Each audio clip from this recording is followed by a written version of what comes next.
Hey there, welcome to Coffee Stories. I am James, and this is Coffee Stories for October 2021. You can start ordering these coffees on October 7th, and the last day to order is November 3rd. And I am currently drinking, I got a cup of the Bright Cold Brew Profile for October. This is an Ethiopian single origin coffee from the Kedemai cooperative, and that's located in the Jimma zone of the state of Oromia. And Oromia is a super huge coffee growing region. It's a super huge state, and it kind of takes up most of the kind of major coffee territory in Ethiopia, and it's got kind of like, it goes kind of north-south and then kind of curves west.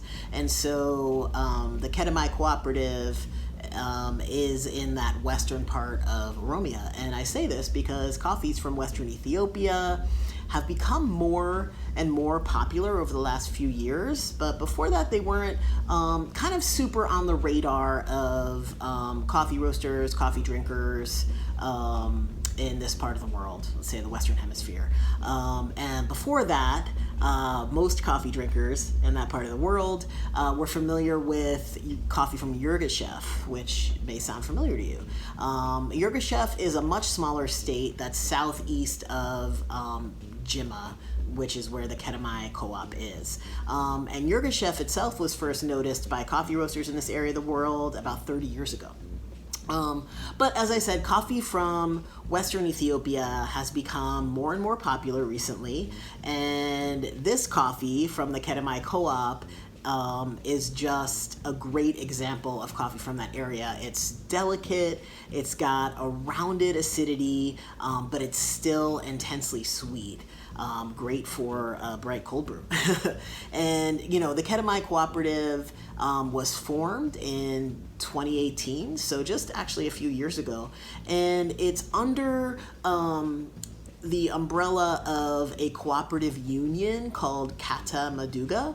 And the union actually loaned money to Kedemai when they were formed.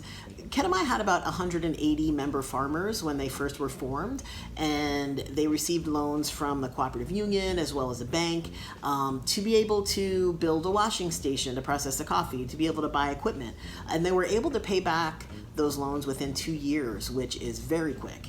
And you know, connected to that, one of the things that stands out about this coffee is that through the Kata Maduga system, 90% of the coffee price goes directly back to the cooperative. So for the fruity cold brew profile in general, we're looking for fruit forward coffees that taste fruity and also that have a good acidity. We want a crisp, kind of mouth-watering acidity, and we also want some kind of syrupy sweetness going along with it. For this month's profile using the Kedemai, we get a juicy cold brew that tastes like peaches and graham crackers, so super cool. And since it's the Bright profile, it's our lightest roast. So this has been, I keep staring at the cold brew, announcing it. This has been the Bright Cold Brew Profile for October 2021. And again, you can start ordering it on October 7th, and the last day to order is going to be November 3rd. If you want more information on this coffee in particular, you can go to driftaway.coffee/EKC. Thanks for watching, and have a great one. See you next month.